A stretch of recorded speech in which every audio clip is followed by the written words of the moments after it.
Mr. President, in GR number 179497, People of the Philippines versus Mamarungkas. This is a recent case, 2012. But if you Google po, napakaraming kaso nito.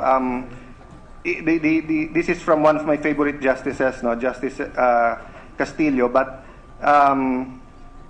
there are Justice Del Castillo, sorry. There are many other cases that say practically the same thing. Ito po ang sabi ng Supreme Court.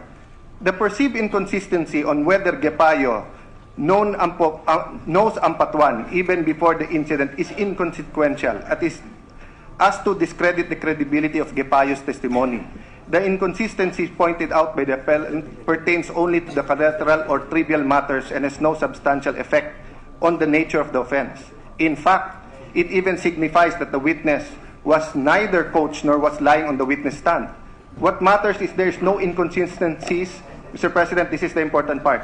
In Gepayo's complete and vivid narration as far as the principal occurrence and positive identification as Ampatuan as one of the principal assailants are concerned. The court has held, although there may be inconsistencies in the testimony of witness on minor details, they do not impair the credibility where the consistency is relating into the principal occurrence and positive identification of the assailant. Meaning, Mr. President, pag yung positive identification at yung occurrence ng crime, sino, saan, paano naganap, sino kasali, paano mo pinatay, hindi minor inconsistency yun.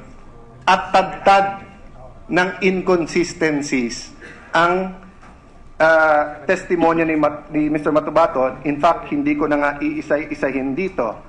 Even nung sinabi niyang sa McDonald's, hearsay na nga, mali pa. Kasi hindi naman siya pumatay, narinig niya lang sa iba, tapos mali pa. Hindi pa dun sa kung saan pinatay. Mr. President, yung masking tape, I just want to mention that dahil ako nagdala nito. You know, if you talk to a graphic artist, for example, especially in olden days, nung hindi pa sa computer, sa akin, especially nung elementary school ako, pag sinabing Mongol number 2 or pencil, lahat naman sa akin na may lead pencil eh. Di ba? Pero dun po, sa yun ang trabaho nila.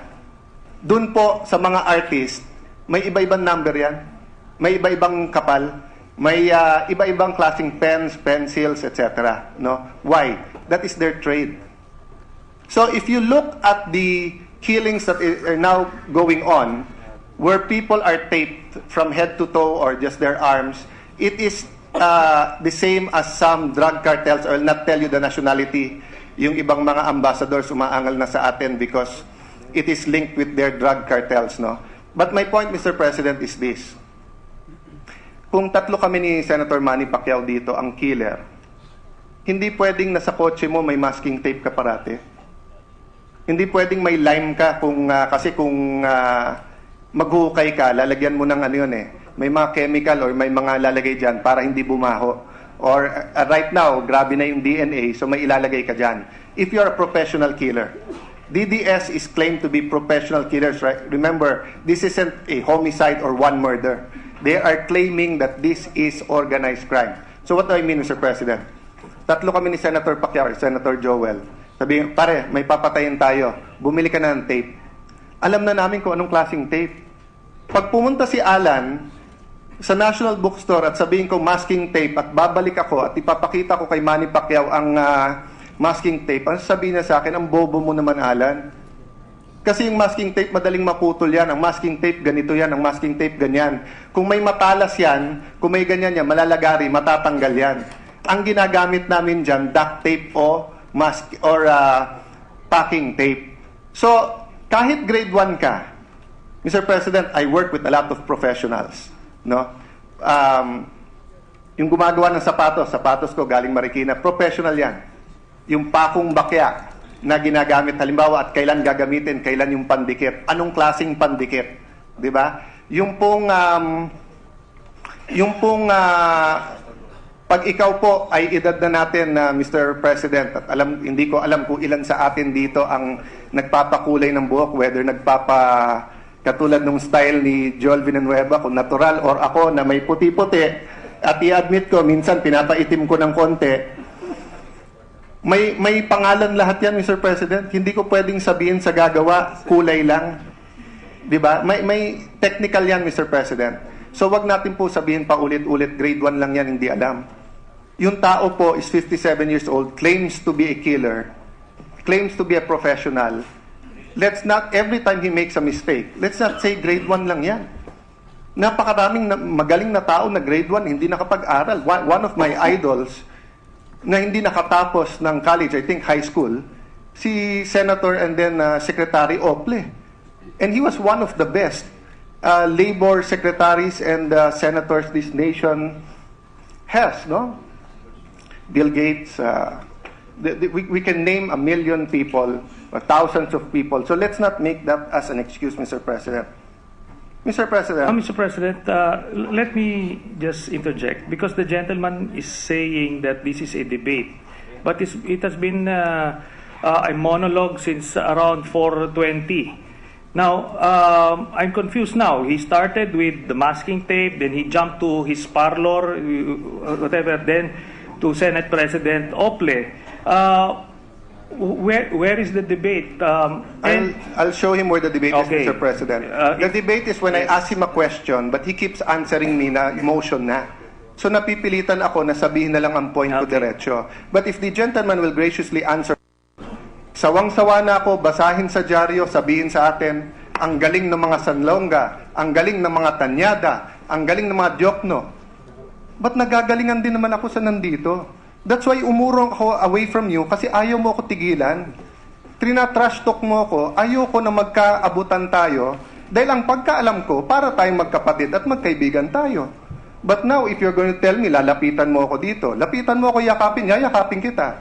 Pero lapitan mo ako na hamunin mo ako, hindi kita aatrasan. Hindi naman problema yon, Senator Trillanes. I do not know where this hate is coming from. We are from different sides of the political aisle now, but I never treated you as an enemy. I've always treated you as a friend. So I just want to finish, Mr. President, my questions. Because he was given the opportunity to discuss the merits of Mr. Matubato's questions. Can I not be given the opportunity to test his thesis? Do I want a fight? Of course not, Senator Trillanes. I still think that there are many fights in the future na magiging magkaalyado tayo.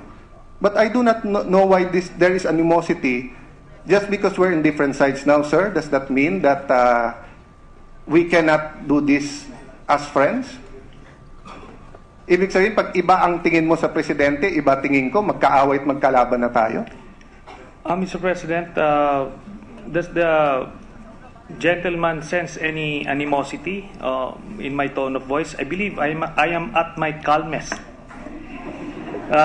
Relatively speaking, this is could be one of the best behaviors I ever had in the... Mr. President, Judas kissed Jesus Christ. Judas kissed Jesus Christ. Would Jesus Christ tell him, Judas, wala kang animosity? So that's what I'm saying, Mr. President. I was asking the question, siya po ang sumagot na you want me to come over here. I want to have a discussion with you. We can sit down. To calm us down further, if there is no objection, the chair would like to suspend the session.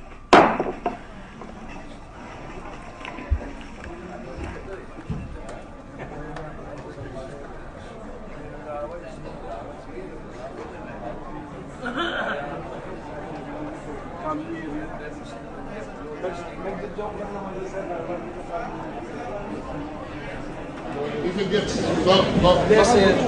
Don't send him the opinion, but she goes to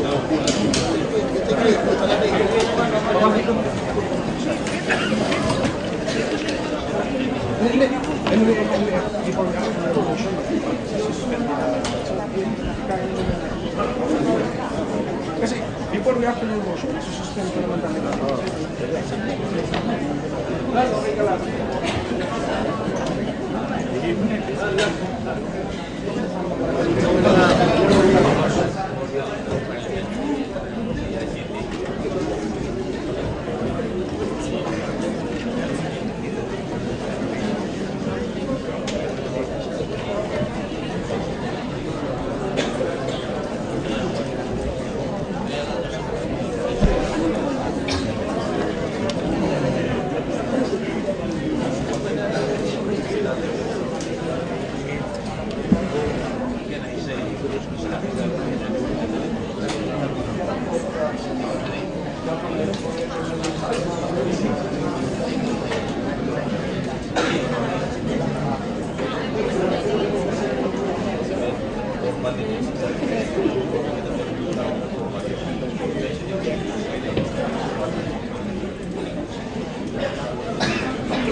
I-refer natin.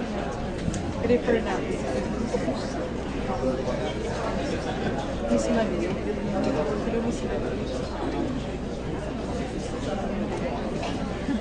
Yung ganda nun na, benta yun.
Check, check, check, check, check, check. Check, check, check, check, check. Check, check, two, two. Check, check, check, check. Check, check, check. Sir President. It's the pleasure of Senator Cayetano. Sir President, before the motion is acted upon by our Honorable Majority Leader and members of the Senate, will the gentleman yield to some questions for interpellations? Yes, Mr. President.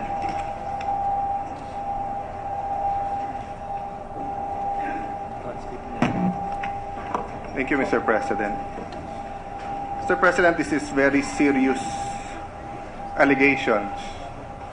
And since I think my colleague in the Senate na diretsuhan niya na sinabi, and the Bible says the truth shall set us free.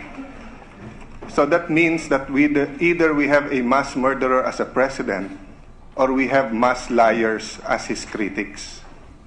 Because the two cannot coexist with each other.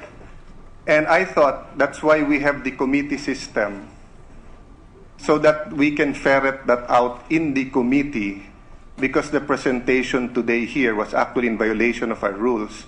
Because when a matter is already referred to a committee and being discussed and heard, it is for that committee unless we are asking the plenary to reverse. Having said that, it is the right of the gentleman to bring these things up. I didn't want to be accused of gagging him or not allowing him to speak.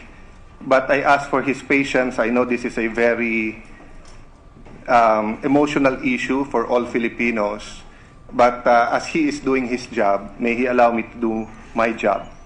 My first question, Mr. President, is Your Honor, Senator Trillanes. Have you experienced a custodial investigation or a preliminary investigation? By any chance? Yes, Mr. President, quite a lot, as far as I can recall. Well, thank you for that. Yes, being an experienced senator, and I forgot that you passed through that, no? Because being a political science student and a lawyer, we were required to observe. So like sa akin po, sa Fiskalya ng Manila. And and I wanted to point it out, the point he was making about the affidavit and sworn statement. Nasabi kasi nung gentleman that English kasi to, kaya hindi naintindihan. Is it correct, Your Honor, Mr. President, Senator Trillanes, that sa custodial investigation, sa PI, and when the NBI, police, or fiscals talk to the witnesses, they are talked in their native language, not in English? Hindi po ba? I wouldn't have an idea. Yes, that is the standard rule in the preliminary investigation, because if not, that will not only be a violation of their rights, it will be a criminal case against those who are taking his statement, because it will be perjury on their side, because they will be putting words in the mouth of the witness. So my next question, sir, have you read the affidavit of Mr. Motobato submitted to the NBI? Yes, Mr. President. Did you notice anything about why it was in English? Well, I believe it's a standard report of... anyway, let me just correct the gentleman that it's not technically an affidavit. It was a sworn statement, Mr. President. That's one and the same thing, but I'll not argue with him there. Let me just read the first paragraph. But Mr. President, it may be one in the same thing for lawyers, but for a grade 1 student, let us not assume that it is so, Well, Mr. President. thank you, Mr. President. That's a good point. I will go to that later. Sworn statement of Edgar Matobato E. Bernal given before Agent Eugene Javier IV in the presence of Agent Oliver de Rivera and witnessed by Joselita Abarquez here in the Office of the Anti-Organized and Transnational Crime Division AOTCD, Death Investigation Unit, DIU, National Bureau of Investigation, Taft, this 4th day of September 2014. Note, Mr. President, hindi po to custodial investigation dahil yung witness ang nag-volunteer na siya ay magse-state witness at siya ang magbibigay ng kanyang alam. This isn't, hindi ito yung napapanood natin sa mga crime telenovelas or sa series sa TV na, o bakit wala kang abogado, o bakit you have the right to remain silent. He chose to speak. What does the first paragraph said?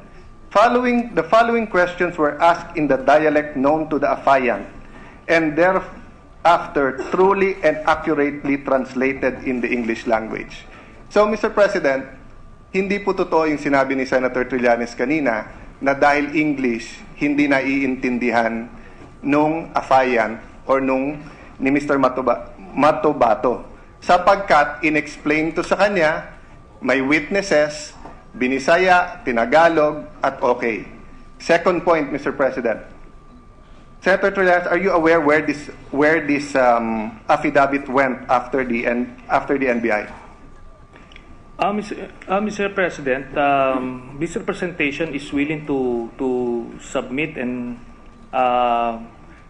accede and concede to the point of the gentleman so that we can expedite the whole thing, because we have a pending motion that the body needs to address, Yes. Mr. Chairman. But, Mr. President, Senator Trillanes tried to paint to the public that Mr. Matobato is credible, and I'd like the chance to engage him in a polite and a sober discussion that I respectfully and humbly disagree with his presentation.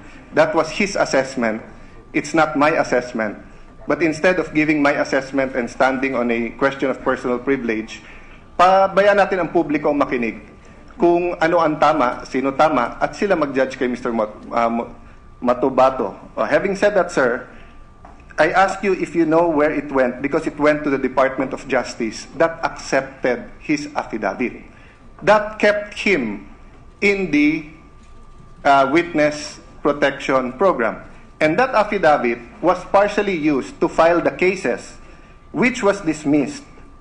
And I'd like to ask Senator Trillanes, are you aware that the case filed by Mr. Mutabato against the 5 policemen for torture, arbitrary detention, violation of human rights of a detained person were dismissed by the DOJ during the time of President Aquino? Are you aware, sir? Mr. President, again, I am wondering where all of these questions would lead to, because if the gentleman intends to test the credibility of Mr. Matubato, then I am the wrong person to ask. I have presented the findings that we gathered based on our limited capability, and I presented my case to the floor. So it's up to the people, and especially the senators, to decide on the matter, because I'm not the one going to testify, or I wasn't the one who testified or made allegations against President Duterte, Mr. President. I beg to disagree, Mr. President. In this hall, Senator Trillanes chose upon himself to make representations and make conclusions that Mr. Mutabato is credible, that that there are no inconsistencies. So when someone stands up to interpolate, it is to test either our prejudice or our wisdom. Meaning, kung ang initial tingin ko, mali ka, sir, and then nasagot mo ako ng tama, edi I will admit, mali pala ako, at tama ka pala, at credible pala si Mr. Matubato. But, kung hindi masagot, or mali ang sagot, or mali ang then we expect that we'll have at least a consensus. You may leave this hall believing that he's credible. I may leave this hall believing that he is not credible. But at least the fellow senators will have the benefit of both sides, and not only the side of Senator Trillanes. And the public will also get to know. Anyway, Mr. President, on June 30, 2016, the day the President took his oath, dinismiss po ng DOJ. Hindi po DOJ ni President Duterte yan. It was through Assistant State Prosecutor Charlie Guhit. Which brings me to the next statement. The Mr. next President, question. just an interjection on that point. May we, does the gentleman know which part of the day on June 30 was this case dismissed? Sir President, Because on June 30 in the afternoon, President Duterte already assumed as President of well, the Republic. let's find out, Mr. President. So but the my gentleman apparently is not aware also of these details, which is very essential to the Yes. whole point that he's making, Mr. President, being a lawyer, I know for a fact that the DOJ Secretary cannot dismiss it by himself. All these papers and all these recommendations are on the desk of the Secretary from layers and layers. That's why I mentioned it's through Assistant State Prosecutor Charlie Guhit. In fact, Mr. President, I was in Malacanang. Senator Drilon here was also in Malacanang. You were in Malacanang during the oath-taking, and the oath-taking of the DOJ Secretary was still after. But for fairness, we will go there and look at it. But I stand by my word, Mr. President, that my belief is that all of these assessments made from the lower prosecutors to the state prosecutor to the DOJ was done during the Aquino administration. Which leads me, Mr. President, to the question that I'd like to ask the Honorable Senator Trillanes. Do you know the doctrine or the theory about half-truths? Have you heard about this? In as much as I would want to be schooled by those legal jargons, but I wouldn't want to waste the time of our colleagues, Mr. President. I believe we can schedule another whole day seminar if the senator would wish to school me on legal matters, but the issue remains addressed, Mr. President.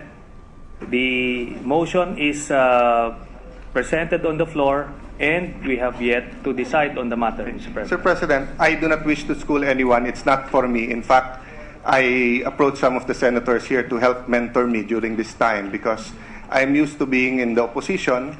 There's much for me to learn, but I bring up the doctrine or the concept of half-truths because this is what criminals use, and this is what people na naninira or people who want to destroy credibility of others use. What is the concept of half-truths? So I'll give you an example, Mr. President, just Mr. to President. continue. No, it'll just take me 1 minute, Your Honor. If Senator Pimentel, our Senate President, is in front of me, Senator Trillanes, and I are here, and then I say, can I have 1 minute para mag-CR? Then I get to the CR, but katabi po ng CR sa likod, may nagsaksakan po. No? At meron pong patay. Then I come back here. No? So if Senator Villanueva stands up and says, Alan was in the session hall, umihi siya, and then sinaksak niya yung Mr. X siya pumatay, it is a half-truth. In fact, it's 2/3 truth because 1, I am here. 2, umihi ako. I don't know why he knows that.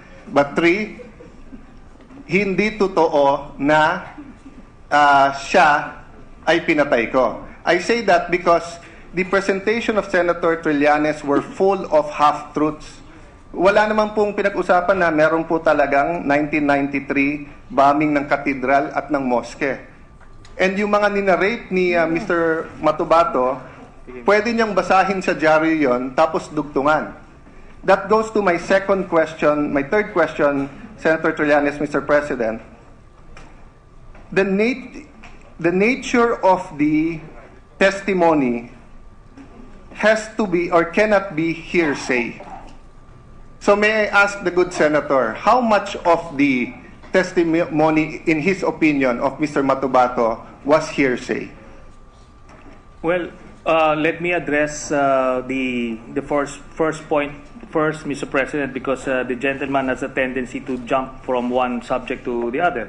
Okay, on the first point that he mentioned regarding the doctrine of half-truths being used by criminals and liars, I would concede and accept the argument of the senator because apparently he may be following the doctrine of it takes one to know one. Now, let me go to the next point. He mentioned that Mr. Matubato didn't say anything about the 1993 bombing of the cathedral. Now, I direct him to page 16 of the transcript of the September 15, 2016 hearing of the Committee on Justice. And I quote, "Oo, rebel returnees at saka pulis, nagkuan na kami, yun mga opisyal na namin. 1993, binomba ang katedral ng Davao City, yung simbahan. Umorder naman si Mayor Duterte na masakerin yung mga moske ng mga Muslim."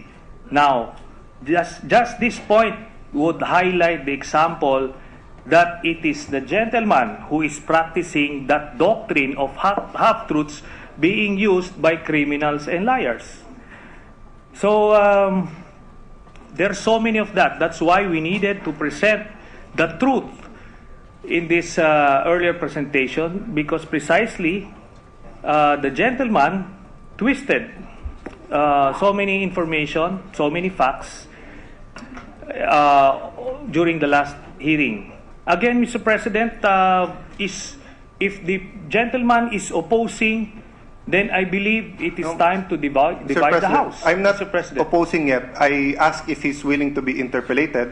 Kung tatakbo siya, ayaw na niya. Kung ayaw niya magpa-interpellate, that's his call. But usually, Mr. President, because this is a hall of gentlemen and ladies, in the same patience that we sat here and listened to his presentation, usually, the senators also patiently ask for questions, receive the questions, answer them. Actually, Mr. President, it's quite parliamentary to say it takes one to know one, but I'll not take any offense.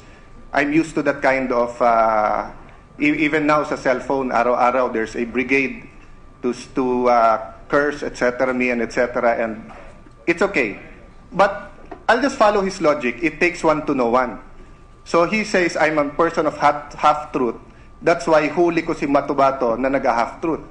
So siya na rin nag-admit na si Matubato is using half-truths. Following his own logic.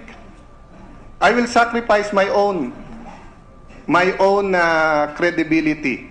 If he's saying it takes one to know one, so, and I know that half-truths ang ginagamit ni Mr. Matubato, so he's admitting that his own witness, or the witness that he stood up to protect or to explain, expound.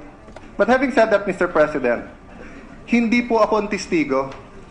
So if I use half-truths, or if I use misleading, leading questions as a senator to get to the truth, that is allowed. Yung pong hindi allowed, yung witness na hindi niya sasabihin ang katotohanan. Bakit po? If you notice, Mr. President, and I see the famous Secretary Barbo right in front of me, he's famous during the impeachment of of a former president, where he again and again said, if you remember that, Secretary Barbo, do you swear to tell the truth? The whole truth and nothing but the truth. Because the reality is, you can say a half-truth. I can tell my wife, umuwi ako ng alas 12. Diba? Hindi ako tumingin sa babae. Pero nakapikit pala ako nung kasama ko yung babae. So, hindi whole truth yon, half-truth yon.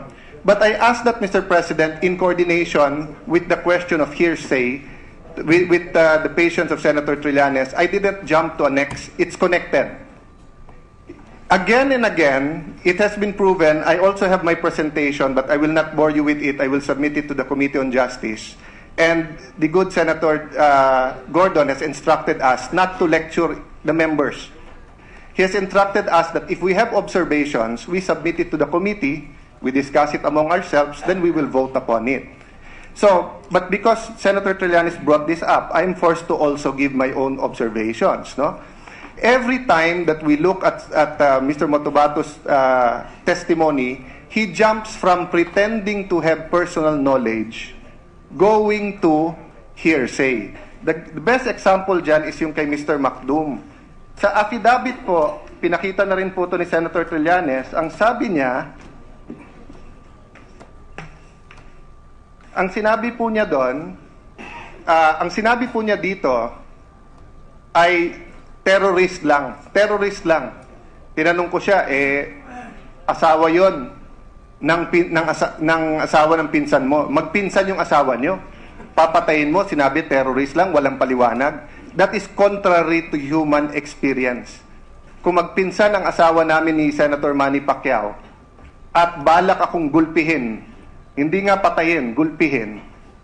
It is but human experience, it is but logical that Senator Pacquiao will tell his wife, pakisabihan mo nga yung pinsan mo, di ko na yung kaya yung mukha ni Alan na yan, gugulpihin ko na yan. Unless it happens spontaneously, na magkatabi kami, bigla na lang nainis, wag naman sana mangyari, Senator Pacquiao. No? But it is against human nature. So what does the affidavit said? The affidavit said, pinaliwanag ni Mr. Motobato na siya ang nagbomba ng moske, which he conveniently forgot, even if paulit-ulit ang question ko. Doon po sa Davao Death Squad, doon po nung tinanong siya at present siya sa unang hearing, nung palang pong unang punta niya sa hearing, ang sabi niya, at saka pagka 1998, sa pagka-umpisang pag-mayor ni Mayor Duterte, kinuha ako sa batalyon dahil maganda naman iyong performance sa Kapgu. Tapos pagkuha niya, dinala niya sa Davao City at nagtagtag siya ng grupo ng Lambada Boys. Hindi po yun ang sinabi niya sa affidavit niya. Sa affidavit niya, ang sinabi niya, I was only a farmer in Davao. Growing up, when I was in my 20s, I realized I need to make a better living, which is substantial, Mr. President, because he testified 3,000 lang daw sweldo niya. Pero namili siya na maging mass murderer. Ano pong kasunod? At the same time, I was attracted to the power, influence of people working for the local government because they were untouchable. It was then that I decided to join the Davao City government through the civilian security force. With your patience, Mr. President, kay Richard King, Ito po ang sabi niya. They kept telling me to confess that I was the one who killed Mr. King. But I never did. Tama po si Senator Trillanes doon. Hindi niya claim na siya. Pero ano po sabi niya dito? Because I knew who killed him. I know SPO2, Reynate Medina killed Mr. Richard King. Nobody else in Davao will take a project of this scale and against a person of this level but SPO2, Reynante Medina. Mr. President, what did he say in the September 15 hearing? Nagbago. Sabi niya, ang nag-utos niyan ay si Paulo Duterte. Ma'am, ang nag-utos niyan ay si Paulo Duterte, etc. sa McDonald's. Tapos ito sabi niya, word for word to, page 50 to 52 ng transcript. Pagkatapos yung iyong tumirang kay Richard King ay inyong kasamahan ko na rebel returnee na may kasamang pulis doon. Motobato, sila si Joel Tapales alias Turco at saka si Luloy Gabas, ma'am. So Mr. President, the presentation seems to paste things together to make it appear that the inconsistencies were minor. No, sir. When you change the names of the person who killed, when you change how they were killed, kay Mr. Macdumpo, ang sinabi niya, at paulit-ulit ako, tinanong ko siya, nilaslas niyo ba liig? Sabi niya, hindi. Tinanong ko, tinadtad ba? Hindi. Pero sa affidavit po, or at least ganun po ang concept nung pagtatanong. Sa pagdating po sa affidavit, ang sagot po sa affidavit, nilaslas po nila. So it's very different. That's why my next question, sir, to you, Mr. President, Senator Trillanes, you keep mentioning that if the inconsistencies are minor, that is okay. Are you referring to a Supreme Court decision? Mr. President, my privileged speech was very clear. I presented my case, and I believe the information that we were able to gather merited further investigation. That's why I made the motion. Now, I respect the views of the gentleman, and he can oppose all he wants. But at the end of the day, that motion remains to be addressed. And no matter what I do, I'm confident, and no matter what we can come up with, I am confident that we won't be able to convince the gentleman anyway. So might as well get this over and done with by dividing the House. Mr. President, hindi naman siguro tama yung hit and run dito sa Senado. Yes, he might not be able to convince me, but what about Senator Soto? What about Senator J.V. Hercito behind him? What about the public that is listening? Yung ibig sabihin hit and run, hindi naman pwedeng yung isa magsasalita and then hindi natin tatapusin yung interpellation, doon na kayagad tayo sa motion. That has been the tradition. Kaya nga po na nabuo din yung na kahit nasa yung favorite po na sabihin ni Brother Eddie na tatay po ni Senator Joel Villanueva na kahit sa Plaza Miranda tayo magdebate. Pero dito din po nanggaling sa Senado yun at saka sa Plaza Miranda because walang umaatras po sa debate. What happens po, Mr. President, with your patient, Senator Trillanes? Labas natin lahat ng arguments. Then let's be the people in the gallery. Nahiya ako sa mga beauty queen na nasa likod ko. We are here to honor them. I want to wrap up and finish, but they will understand that this is of grave national importance, Mr. President. Mr. President, in GR number 179497, People of the Philippines versus Mamarungkas. This is a recent case, 2012. But if you Google po, napakaraming kaso nito. This is from one of my favorite justices, Justice Castillo. But there are Justice Del Castillo, sorry. There are many other cases that say practically the same thing. Ito po ang sabi ng Supreme Court. The perceived inconsistency on whether Gepayo knows Ampatuan even before the incident is inconsequential as to discredit the credibility of Gepayo's testimony. The inconsistency pointed out by the appellant pertains only to the collateral or trivial matters and has no substantial effect on the nature of the offense. In fact, it even signifies that the witness was neither coached nor was lying on the witness stand. What matters is there is no inconsistencies Mr. President, this is the important part. Ingay Payos' complete and vivid narration as far as the principal occurrence and positive identification as Ampatuan as one of the principal as assailants are concerned. The court has held, although there may be inconsistencies in the testimony of witness on minor details, they do not impair the credibility where the consistency is relating into the principal occurrence and positive identification of the assailant. Meaning, Mr. President, pag yung positive identification at yung occurrence ng crime, sino, saan, paano naganap, sino kasali, paano mo pinatay, hindi minor inconsistency yun. At tagtag ng inconsistencies ang testimonya ni Mr. Matubato. In fact, hindi ko na nga iisa-isahin dito. Even nung sinabi niyang sa McDonald's, hearsay na nga, mali pa. Kasi hindi naman siya pumatay, narinig niya lang sa iba, tapos mali pa. Hindi pa dun sa kung saan pinatay. Mr. President, yung masking tape, I just want to mention that dahil ako nagdala nito. You know, if you talk to a graphic artist, for example, especially in olden days nung hindi pa sa computer, sa akin, especially nung elementary school ako, pag sinabing Mongol number 2 or pencil, lahat naman sa akin na may lead pencil eh. Di ba? Pero dun po, sa yun ang trabaho nila. Dun po, sa mga artist, may iba-ibang number yan. May iba-ibang kapal. May iba-ibang klaseng pens, pencils, etc. No? Why? That is their trade. So if you look at the killings that are now going on, where people are taped from head to toe or just their arms, it is the same as some drug cartels. I will not tell you the nationality. Yung ibang mga ambassadors umaangal na sa atin because it is linked with their drug cartels, no? But my point, Mr. President, is this. Kung tatlo kami ni Senator Manny Pacquiao dito, ang killer, hindi pwedeng nasa kotse mo may masking tape ka parate. Hindi pwedeng may lime ka kasi kung maghukay ka, lalagyan mo ng ano yun eh. May mga chemical or may mga lalagay dyan para hindi bumaho. Or right now, grabe na yung DNA, so may ilalagay ka dyan. If you're a professional killer, DDS is claimed to be professional killers, right? Remember, this isn't a homicide or one murder. They are claiming that this is organized crime. So what do I mean, Mr. President? Tatlo kami ni Senator Pacquiao, Senator Joel. Sabi, pare, may papatayin tayo. Bumili ka na ng tape. Alam na namin kung anong klaseng tape.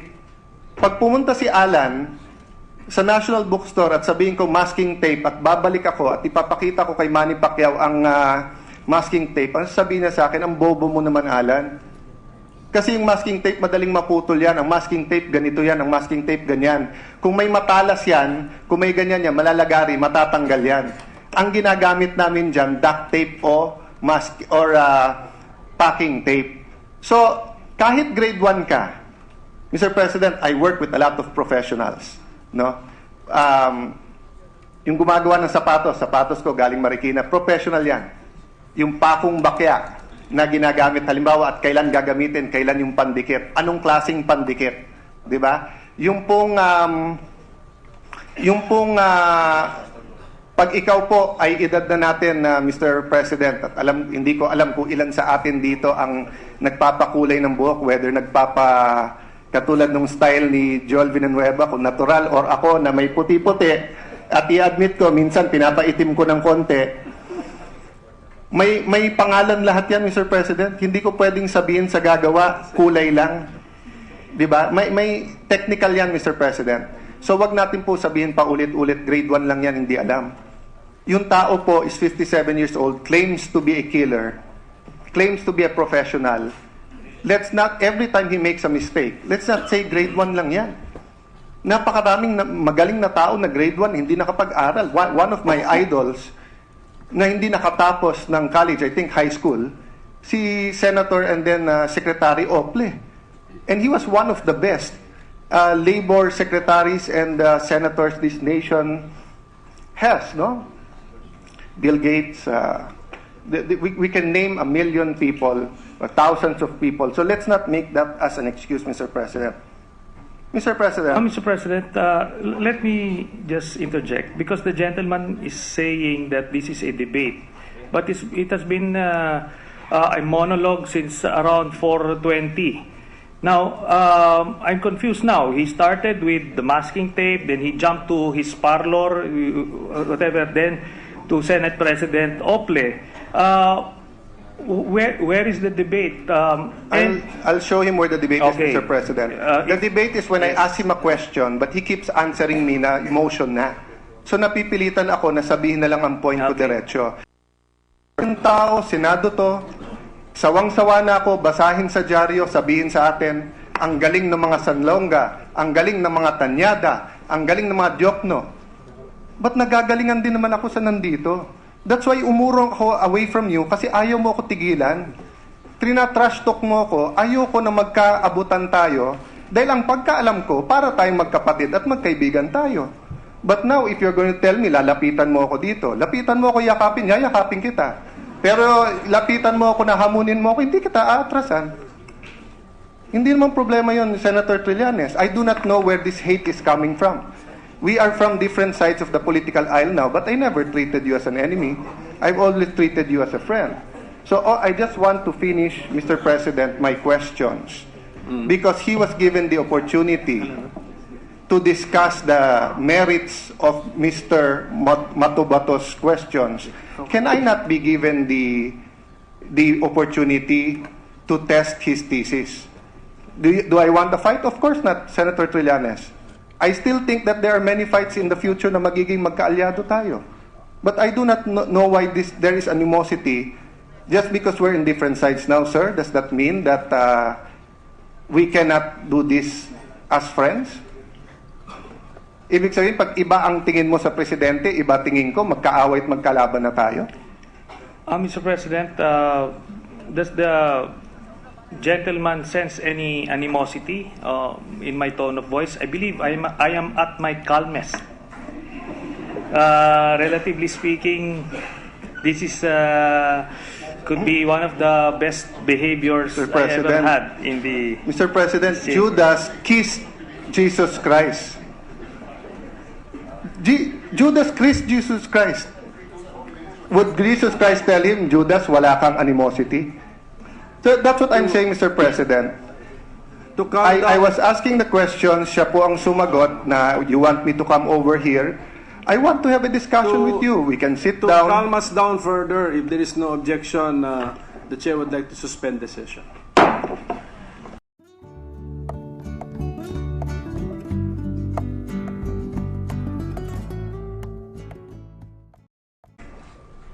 Umuwi ako ng alas 12. 'Di ba? Hindi ako tumingin sa babae. Pero nakapikit pala ako nung kasama ko yung babae. So hindi whole truth 'yon. Half truth 'yon. But I ask that, Mr. President, in coordination with the question of hearsay, with the patience of Senator Trillanes, I didn't jump to a next. It's connected. Again and again, it has been proven. I also have my presentation, but I will not bore you with it. I will submit it to the Committee on Justice. And the good Senator Gordon has instructed us not to lecture the members. He has instructed us that if we have observations, we submit it to the committee, we discuss it among ourselves, then we will vote upon it. So, but because Senator Trillanes brought this up, I'm forced to also give my own observations, no? Every time that we look at Mr. Matubato's testimony, he jumps from pretending to have personal knowledge, going to hearsay. The best example dyan is yung kay Mr. Macdum. Sa affidavit po, pinakita na rin po ito ni Senator Trillanes, ang sabi niya, ang sinabi po niya doon, ang sinabi po niya dito ay terrorist lang. Terrorist lang. Tinanong ko siya, asawa yon ng asawa ng pinsan mo. Magpinsan yung asawa nyo. Papatayin mo, sinabi terrorist lang, walang paliwanag. That is contrary to human experience. Kung magpinsan ang asawa namin ni Senator Manny Pacquiao at balak akong gulpihin, hindi nga patayin, gulpihin, it is but human experience, it is but logical that Senator Pacquiao will tell his wife, pakisabihan mo nga yung pinsan mo, di ko na yung kaya yung mukha ni Alan na yan, gugulpihin ko na yan. Unless it happens spontaneously na magkatabi kami, bigla na lang nainis, wag naman sana mangyari, Senator Pacquiao, no? But it is against human nature. So what does the affidavit said? The affidavit said, pinaliwanag ni Mr. Motobato na siya ang nagbomba ng moske, which he conveniently forgot, even if paulit-ulit ang question ko. Doon po sa Davao Death Squad, doon po nung tinanong siya at present siya sa unang hearing, nung palang pong unang punta niya sa hearing, ang sabi niya, at saka pagka 1998, sa umpisang pag-mayor ni Mayor Duterte, kinuha ako sa batalyon dahil maganda naman iyong performance sa Kapgu. Tapos pagkuha niya, dinala niya sa Davao City at nagtagtag siya ng grupo ng Lambada Boys. Hindi po yun ang sinabi niya sa affidavit niya. Sa affidavit niya, ang sinabi niya, I was only a farmer in Davao. Growing up, when I was in my 20s, I realized I need to make a better living, which is substantial, Mr. President, because he testified 3,000 lang daw sweldo niya. Pero namili siya na maging mass murderer. Ano pong kasunod? At the same time, I was attracted to the power, influence of people working for the local government because they were untouchable. It was then that I decided to join the Davao City government through the civilian security force. With your patience, Mr. President, kay Richard King, eto po ang sabi niya, they kept telling me to confess that I was the one who killed Mr. King. But I never did. Tama po si Senator Trillanes doon. Hindi niya claim na siya. Pero ano po sabi niya dito? Because I knew who killed him. I know SPO2, Reynate Medina killed Mr. Richard King. Nobody else in Davao will take a project of this scale and against a person of this level but SPO2, Reynate Medina. Mr. President, what did he say in the September 15 hearing? Nagbago. Sabi niya, ang nag-utos niyan ay si Paulo Duterte. Ma'am, ang nag-utos niyan ay si Paulo Duterte, etc. sa McDonald's. Tapos ito sabi niya, word for word to, page 50 to 52 ng transcript. Pagkatapos yung iyong tumirang kay Richard King ay inyong kasamahan ko na rebel returnee na may kasamang pulis doon. Motobato, sila si Joel Tapales alias Turco at saka si Luloy Gabas, ma'am. So, Mr. President, the presentation seems to paste things together to make it appear that the inconsistencies were minor. No, sir. When you change the names of the person who killed, when you change how they were killed, kay Mr. Macdumpo, ang sinabi niya, at paulit-ulit ako, tinanong ko siya, nilaslas niyo ba liig? Sabi niya, hindi. Tinanong ko, tinadtad ba? Hindi. Pero sa affidavit po, or at least ganun po ang concept nung pagtatanong.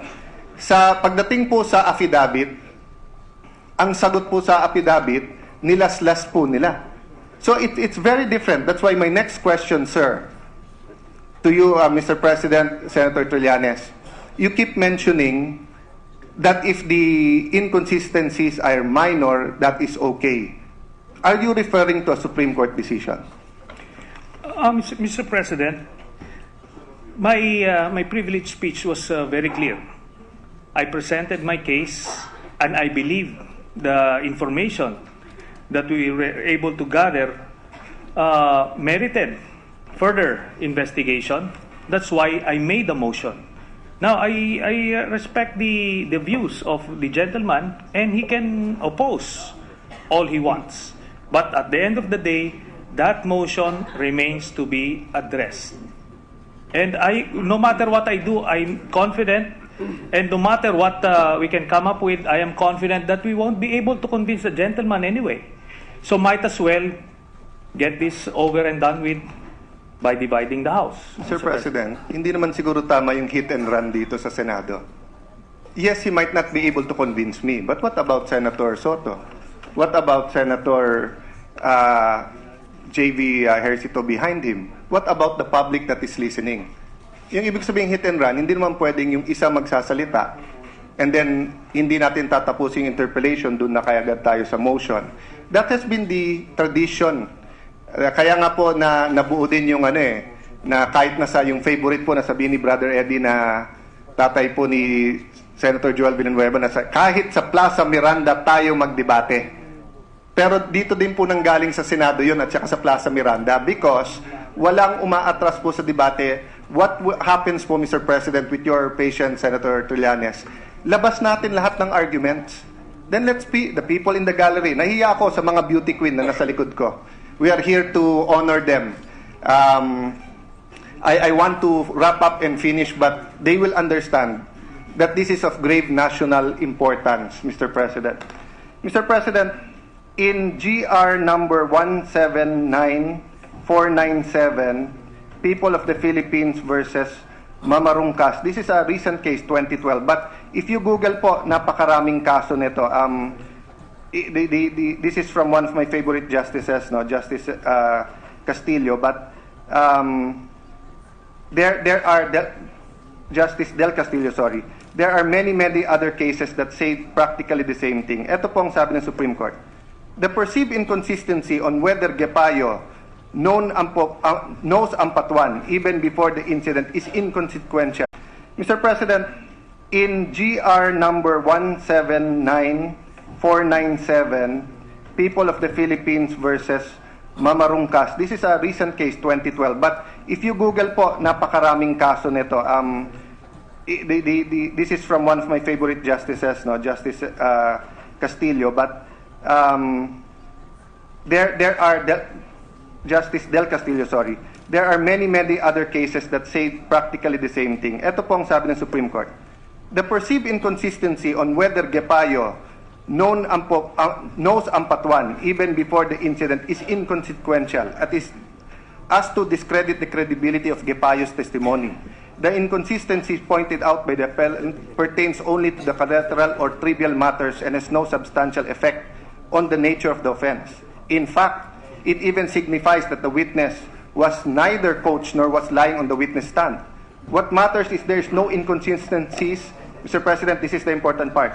In Gepayo's complete and vivid narration as far as the principal occurrence and positive identification as Ampatuan as one of the principal assailants are concerned.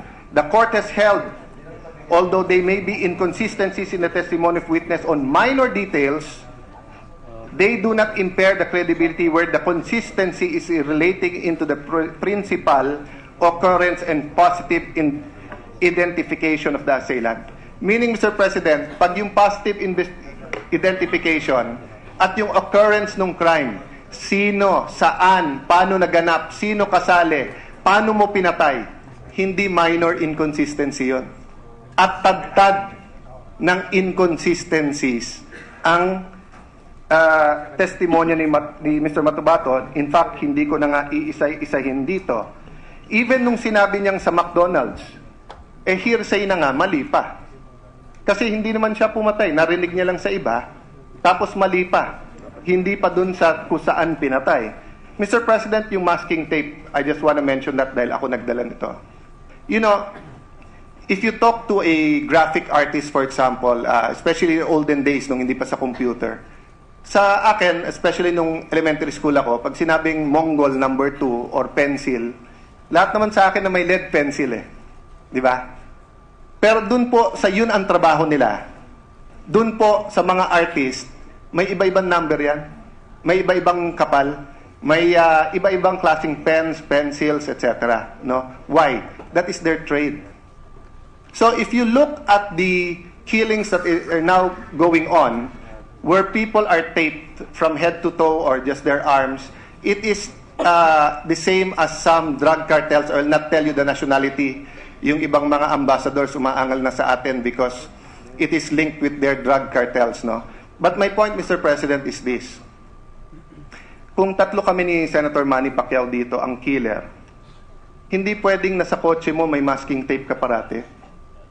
Hindi pwedeng may lime ka kasi kung maghukay ka, lalagyan mo ng ano yun eh. May mga chemical or may mga lalagay dyan para hindi bumaho.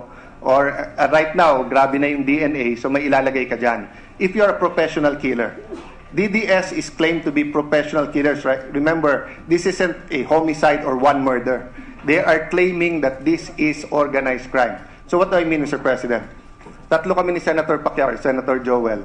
Sabi, pare, may papatayin tayo. Bumili ka na ng tape. alam na namin kung anong klaseng tape. Pag pumunta si Alan sa National Bookstore at sabihin ko masking tape at babalik ako at ipapakita ko kay Manny Pacquiao ang masking tape, ang sabihin niya sa akin, ang bobo mo naman, Alan. Kasi yung masking tape, madaling maputol yan. Ang masking tape, ganito yan. Ang masking tape, ganyan. Kung may matalas yan, kung may ganyan yan, malalagari, matatanggal yan. Ang ginagamit namin dyan, duct tape o packing tape. So, kahit grade 1 ka, Mr. President, I work with a lot of professionals. No? Yung gumagawa ng sapatos ko galing Marikina, professional yan. Yung pakong bakya na ginagamit halimbawa at kailan gagamitin, kailan yung pandikit, anong klaseng pandikit, di ba? Yung pong pag ikaw po ay edad na natin na Mr. President at hindi ko alam kung ilan sa atin dito ang nagpapakulay ng buhok, whether katulad ng style ni Joel Villanueva, kung natural or ako na may puti-puti, at i-admit ko minsan pinapaitim ko ng konti. May pangalan lahat yan, Mr. President. Hindi ko pwedeng sabihin sa gagawa, kulay lang. Diba? May technical yan, Mr. President. So wag natin po sabihin pa ulit-ulit, grade 1 lang yan, hindi alam. Yung tao po is 57 years old, claims to be a killer, claims to be a professional. Let's not, every time he makes a mistake, let's not say grade 1 lang yan. Napakaraming magaling na tao na grade 1, hindi nakapag-aral. One of my idols, na hindi nakatapos ng college, I think high school, si Senator and then Secretary Ople. And he was one of the best labor secretaries and senators this nation has, no? Bill Gates, we can name 1 million people, thousands of people. So let's not make that as an excuse, Mr. President. Mr. President. Mr. President, let me just interject because the gentleman is saying that this is a debate, but it has been a monologue since around 4:20. Now, I'm confused now. He started with the masking tape, then he jumped to his parlor, whatever, then to Senate President Ople. Where is the debate? I'll show him where the debate Okay. is, Mr. President. The debate is when I ask him a question, but he keeps answering me na emotion na. So napipilitan ako na sabihin na lang ang point ko Okay. diretso. But if the gentleman will graciously answer, sawang-sawa na ako, basahin sa dyaryo, sabihin sa atin, ang galing ng mga Sanlonga, ang galing ng mga Tanyada, ang galing ng mga Diokno. Ba't nagagalingan din naman ako sa nandito? That's why umurong ako away from you kasi ayaw mo ako tigilan.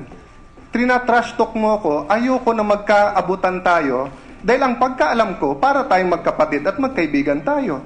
But now, if you're going to tell me, lalapitan mo ako dito, lapitan mo ako yakapin, yayakapin kita. Pero lapitan mo ako na hamunin mo ako, hindi kita aatrasan. Hindi naman problema yon, Senator Trillanes. I do not know where this hate is coming from. We are from different sides of the political aisle now, but I never treated you as an enemy. I've always treated you as a friend. So I just want to finish, Mr. President, my questions. Because he was given the opportunity to discuss the merits of Mr. Matubato's questions. Can I not be given the opportunity to test his thesis? Do I want a fight? Of course not, Senator Trillanes. I still think that there are many fights in the future na magiging magkaalyado tayo.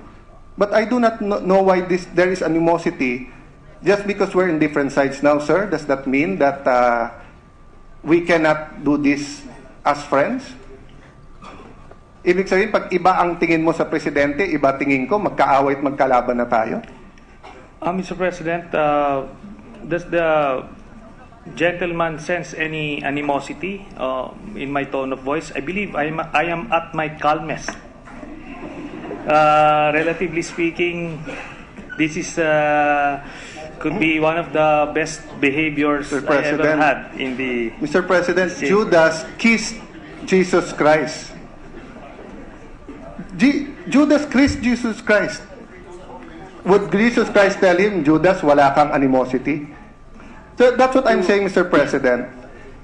To calm I down, was asking the question, siya po ang sumagot na you want me to come over here. I want to have a discussion with you. We can sit to down. calm us down further, if there is no objection, the chair would like to suspend the session.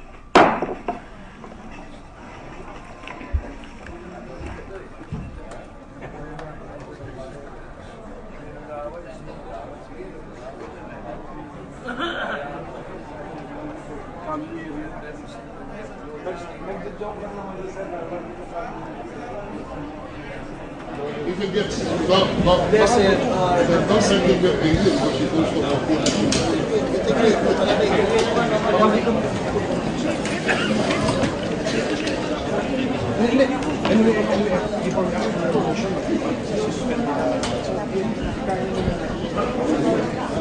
Kasi before we have to do motion, sususpend ko naman tayo. Okay ka lang.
I-refer natin. I-refer natin. Miss Mali. Pero Miss Mali. Yung ganda mo na, benta yun.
check, check, check, check, check, check, check, check, check, check, check, check, check, two, two, check, check, check, check, check, check, check. Mr. President. What's the pleasure of Senator Cayetano? Mr. President, before the motion is acted upon by our Honorable Majority Leader and members of the Senate, will the gentleman yield to some questions for interpellations? Yes, Mr. President.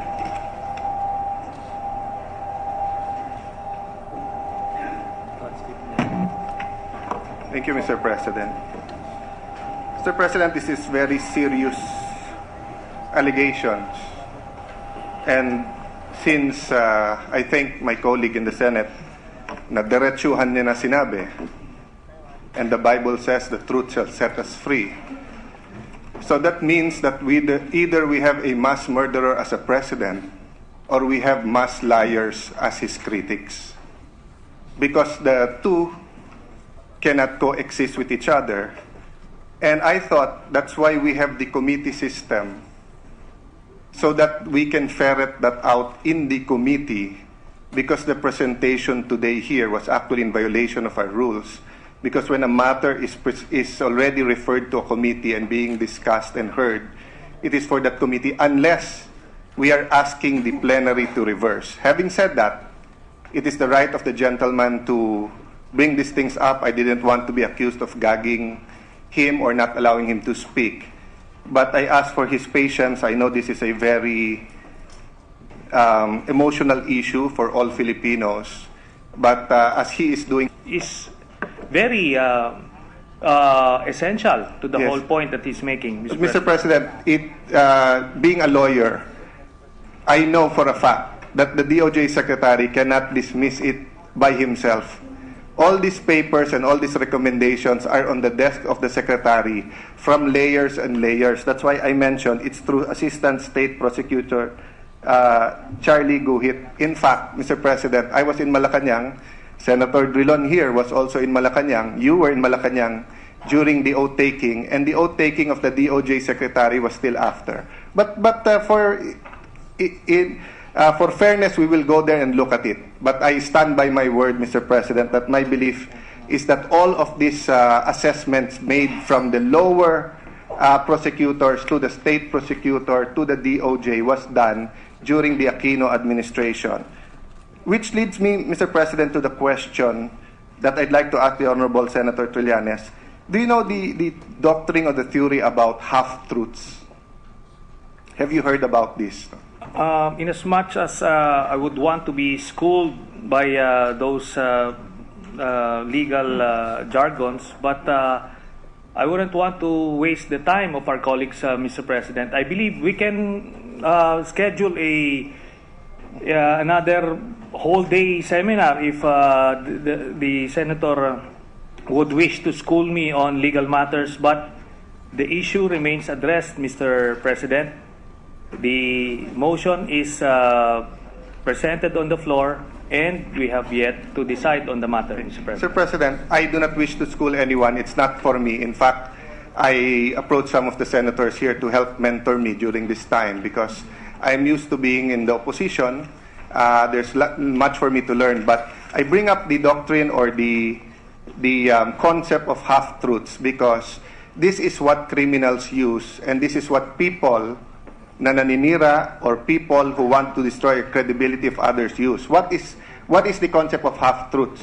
So I'll give you an example, Mr. President, just to continue. No, it'll just take me 1 minute, Your Honor. If Senator Pimentel, our Senate President, is in front of me, Senator Trillanes, and I are here, and then I say, can I have 1 minute para mag-CR? Then I get to the CR, but katabi po ng CR sa likod, may nagsaksakan po. No? At meron pong patay. Then I come back here. No? So if Senator Villanueva stands up and says, Alan was in the session hall, umihi siya, and then sinaksak niya yung Mr. X siya pumatay, it is a half-truth. In fact, it's 2/3 truth because 1, I am here. 2, umihi ako. I don't know why he knows that. But 3, hindi totoo na siya ay pinatay ko. I say that because the presentation of Senator Trillanes were full of half-truths. Wala naman pong pinag-usapan na meron po talagang 1993 bombing ng katedral at ng moske. And yung mga ninarate ni Mr. Matubato, pwede niyang basahin sa dyaryo yon tapos dugtungan. That goes to my second question, my third question, Senator Trillanes, Mr. President. The nature of the testimony has to be or cannot be hearsay. So may I ask the good senator, how much of the testimony, in his opinion, of Mr. Matubato was hearsay? Well, let me address the first point first, Mr. President, because the gentleman has a tendency to jump from one subject to the other. Okay, on the first point that he mentioned regarding the doctrine of half-truths being used by criminals and liars, I would concede and accept the argument of the senator because apparently he may be following the doctrine of it takes one to know one. Now, let me go to the next point. He mentioned that Mr. Matubato didn't say anything about the 1993 bombing of the cathedral. Now, I direct him to page 16 of the transcript of the September 15, 2016 hearing of the Committee on Justice. And I quote, "Oo, rebel returnees at saka pulis, nagkuan na kami, yun mga opisyal na namin. 1993, binomba ang katedral ng Davao City, yung simbahan. Umorder naman si Mayor Duterte na masakerin yung mga moske ng mga Muslim." Now, just this point would highlight the example that it is the gentleman who is practicing that doctrine of half-truths being used by criminals and liars. So, there's so many of that. That's why we needed to present the truth in this earlier presentation, because precisely the gentleman twisted so many information, so many facts during the last hearing. Again, Mr. President, if the gentleman is opposing, then I believe it is time to divide the House. I'm not Mr. President. opposing yet. I ask if he's willing to be interpellated. Kung tatakbo siya, ayaw na niya. Kung ayaw niya magpa-interpellate, that's his call. But usually, Mr. President, because this is a hall of gentlemen and ladies, in the same patience that we sat here and listened to his presentation, usually, the senators also patiently ask for questions, receive the questions, answer them. Actually, Mr. President, it's quite parliamentary to say it takes one to know one, but I'll not take any offense. I'm used to that kind of, even now sa cellphone, araw-araw, there's a brigade to curse, etc., me, and etc., and it's okay. But I'll just follow his logic. It takes one to know one. So he says, I'm a person of half-truth. That's why huli ko si Matubato na nag-half-truth. So siya na rin nag-admit na si Matubato is using half-truths. Following his own logic. I will sacrifice my own credibility. If he is saying it takes one to know one, so, and I know that half-truths ang ginagamit ni Mr. Matubato, so he's admitting that his own witness, or the witness that he stood up to protect or to explain, expound. But having said that, Mr. President, hindi po ako ang testigo. So if I use half-truths or if I use misleading, leading questions as a senator to get to the truth, that is allowed. Yung pong hindi allowed, yung witness na hindi niya sasabihin ang katotohanan. Bakit po? If you notice, Mr. President, and I see the famous Secretary Barbo right in front of me, he's famous during the impeachment of a former president, where he again and again said, if you remember that, Secretary Barbo, do you swear to tell the truth, the whole truth, and nothing but the truth? Because the reality is, you can say a half-truth. I can tell my wife his job. May he allow me to do my job. My first question, Mr. President, is Your Honor, Senator Trillanes.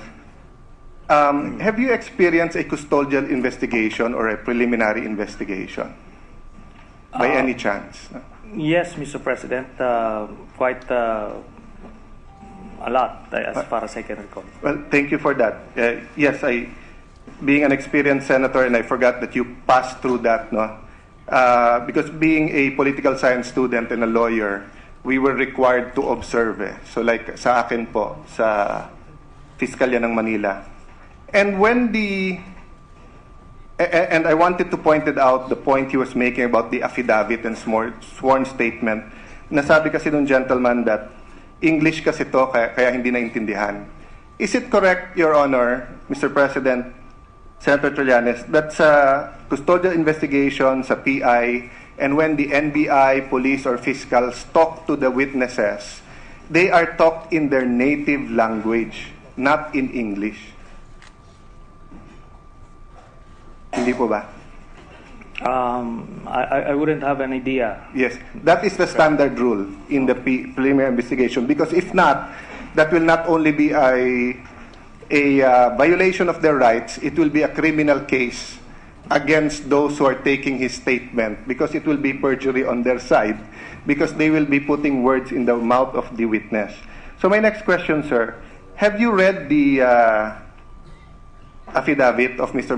Motobato submitted to the NBI? Yes, Mr. President. Did you notice anything about why it was in English? Well, I believe it's a standard report of... anyway, let me just correct the gentleman that it's not technically an affidavit. It was a sworn statement, Mr. President. That's one and the same thing, but I'll not argue with him there. Let me just read the first paragraph. But Mr. President, it may be one and the same thing for lawyers, but for a grade 1 student, let us not assume that it is so, Well, Mr. President. thank you, Mr. President. That's a good point. I will go to that later.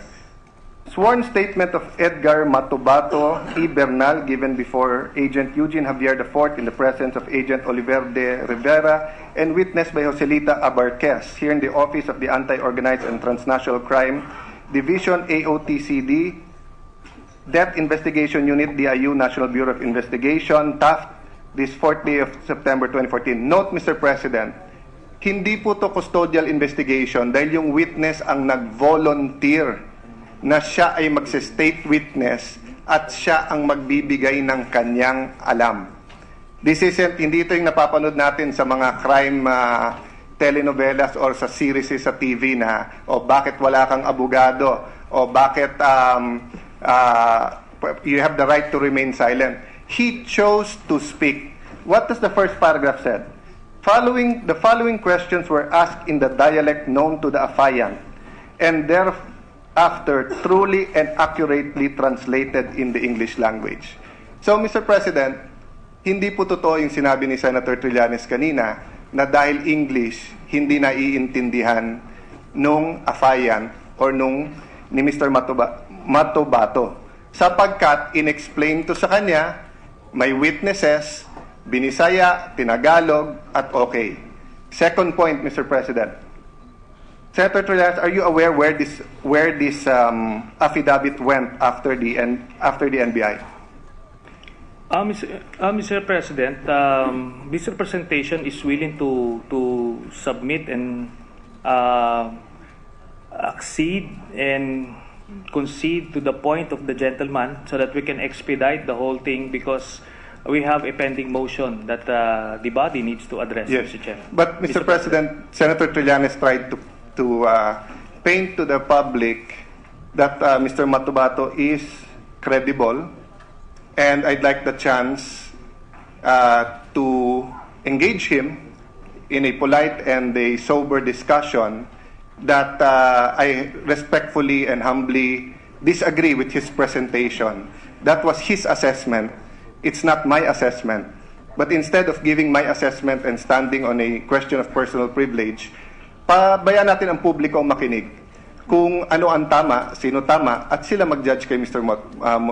Matubato. Having said that, sir, I ask you if you know where it went, because it went to the Department of Justice that accepted his affidavit.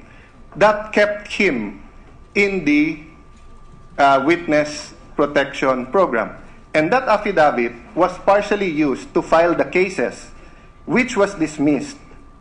And I'd like to ask Senator Trillanes, are you aware that the case filed by Mr. Mutabato against the 5 policemen for torture, arbitrary detention, violation of human rights of a detained person were dismissed by the DOJ during the time of President Aquino? Are you aware, sir?